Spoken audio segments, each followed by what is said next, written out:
آج کی تلاوہ سورہ سبا آیت نمبر 34-35 دیکھتے ہیں۔ صرف 5 منٹ کا ویڈیو ہے، ضرور دیکھ لیجئے، فائدہ ہوگا۔ چلیے ورڈ ٹو ورڈ تفسیر گرامر سب لے کر چلتے ہیں۔ اعوذ باللہ من الشیطان الرجیم، بسم اللہ الرحمن الرحیم۔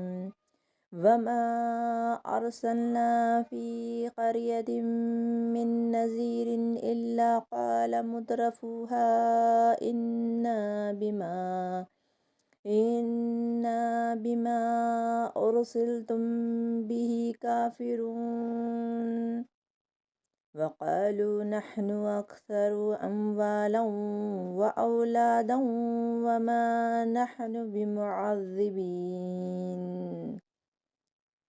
چلیے اس کو سمجھتے ہیں، یہ آیت کیا کہہ رہی ہے، تھوڑا سا پڑھتے ہیں کہ یہ لوگ، یہ جو ایمان لانے والے ایک دم کمزور تھے، یعنی دولت سے محروم تھے، اور جو ایمان نہیں لائے تھے، جیسے کہ یہاں پر پڑھتی ہوں، یہ نبی کریم صلی اللہ علیہ وسلم کو تسلی دی جا رہی ہے کہ مکے کے روسا اور چودھری آپ صلی اللہ علیہ وسلم پر ایمان نہیں لا رہے تھے اور آپ صلی اللہ علیہ وسلم کو ایذائیں پہنچا رہے تھے۔ یہ کوئی نئی بات نہیں، ہر دور کے اکثر خوشحال لوگوں نے پیغمبروں کی تکذیب کی ہے، اور ہر پیغمبر پر ایمان لانے والے پہلے معاشرے کے غریب اور نادار قسم کے لوگ ہی ہوتے ہیں۔ جیسے کہ حضرت نوح علیہ السلام کی قوم نے بھی اپنے پیغمبر کو کہا تھا، ہم آپ پر ایمان نہیں لائیں گے، نہ آپ کے رب پر، ہم ایسے ہی ہے، یہ لوگ کہتے۔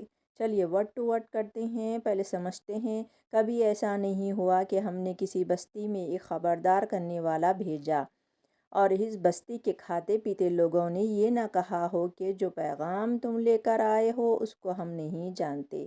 یعنی ہر نبی کو ایسے ہی یہ جو چودھری ہوتے ہیں ایسے ہی انکار کیے تھے۔ چلیے اب ورڈ ٹو ورڈ کرتے ہیں۔ وما اور نہیں، واؤ حرف عطف، ما نہیں، یہ لائے نفی جنس، اور نہیں، ارسلنا ارسال سے ہے، ارسلنا ہم نے بھیجا، ہم نے، اس میں نحنو ضمیر چھپی ہوئی ہے، فی قریۃ قریہ یعنی بستی، کسی بستی میں، من نذیرن کوئی ڈرانے والا، کوئی اس لیے کہیں گے من کی وجہ سے، کوئی ڈرانے والا، اللہ تعالیٰ ہر بستی میں ایک ڈرانے والا تو ضرور بھیجتے ہیں، اور وہ ڈرانے والا کون ہوتا ہے؟ نبی ہوتا ہے۔ اللہ مگر، قال واحد مذکر، قال کہا، مترفوہا اس کے خوشحال لوگوں نے، یعنی چودھری جو سردار ہے وہ لوگ ایسے ہی کہے، انا بے شک ہم، بما اس کا جو، ارسل تم بھیجے گئے، تم بھی ساتھ اس کے، کافرون انکار کرنے والے، وہ صاف کہہ دیے کہ ہم تو تمہاری بات ماننے والے نہیں ہیں، ہم تو انکار ہی کریں گے۔ چلیے اب یہ آیت سمجھتے ہیں، یہ آیت کیا کہہ رہی ہے۔ انہوں نے ہمیشہ یہی کہا کہ ہم تم سے زیادہ مال اور اولاد رکھتے ہیں اور ہم ہرگز سزا پانے والے نہیں ہیں۔ کیا کہنے لگے، دیکھیے کیسے لوگ یہ، یعنی جب اللہ نے ہمیں دنیا میں، یہ کہہ رہے ہیں، یعنی جب اللہ نے ہمیں دنیا میں مال و اولاد کی کثرت سے نوازا ہے تو قیامت بھی اگر برپا ہوئی تو ہمیں عذاب نہیں ہوگا۔ گویا انہوں نے دار الآخرت کو بھی دنیا پر قیاس کیا کہ جس طرح دنیا میں کافر و مومن سب کو اللہ کی نعمتیں مل رہی ہے، آخرت میں بھی اسی طرح ہوگا، حالانکہ آخرت تو دار الجزا ہے، وہاں تو دنیا میں کیے گئے عملوں کی جزا ملتی ہے۔ چلیے ورڈ ٹو ورڈ کرتے ہیں۔